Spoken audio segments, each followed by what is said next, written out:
Pakistan stock market میں کاروباری ہفتے کے آغاز پر شدید مندی دیکھنے میں آئی، جہاں کہ SE100 انڈیکس 4360.66 پوائنٹس یا 2.83% کمی کے ساتھ نیچے آ گیا۔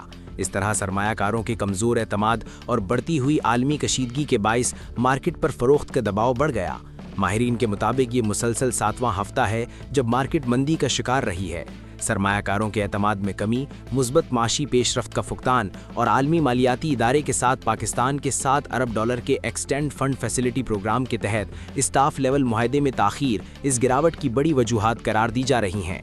ادھر عالمی سطح پر تیل کی قیمتوں میں اضافہ اور بڑھتی ہوئی جغرافیائی سیاسی کشیدگی نے بھی سرمایہ کاروں کو تشویش میں مبتلا کر دیا ہے۔